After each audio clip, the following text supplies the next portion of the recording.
নমস্কার বন্ধুরা, পিয়ালির রান্নাঘরে সবাইকে স্বাগত জানিয়ে আজকে রেসিপি শুরু করছি।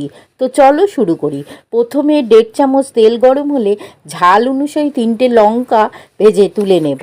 তারপরে ওই তেলেই 1 চামচ জিরে দিয়ে একটু ভাজা হলে 1 বাটি সুজি দিয়ে একটু ভাজা করে নেব, বেশি লাল করব না।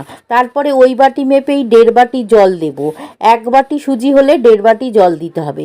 তারপরে স্বাদ মতো লবণ দিয়ে মিশিয়ে নেড়ে নেড়ে শুকিয়ে নিতে হবে। এবার ভাজা লঙ্কাটা ভেঙে নেব। তারপরে ছোট দুটো আলু সেদ্ধ করে নিয়েছি, সেটা গ্রেট করে দেব। আর ভাজা লঙ্কাটা দিয়ে এবার খুব ভালো করে মেখে নিতে হবে, মোলায়েম করে।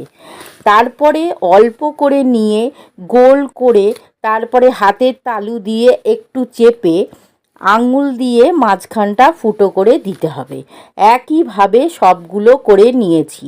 এবার কড়াইতে বেশ খানিকটা তেল দিয়ে তেল গরম হলে মাঝারি আঁচে ডোনাটগুলো ছেড়ে ভাজতে হবে, উল্টে পাল্টে লাল লাল করে। দেখো কত সুন্দর রঙটা হয়েছে। একইভাবে সবগুলো ভেজে তুলে নেব। তারপরে ওপর থেকে একটু চাট মশলা ছড়িয়ে দিচ্ছি, তাতে এতে খেতে আরও ভালো লাগবে। বন্ধুরা দেখো কত মুচমুচে হয়েছে, আবার শুনে বুঝতেই পারছো 2 ঘন্টা এই মুচমুচে থাকে। একটু সস লাগিয়েও তোমরা খেতে পারো, তাতেও খুব ভালো লাগবে। ভালো লাগলে লাইক, শেয়ার, সাবস্ক্রাইব করে পাশে থেকো বন্ধুরা।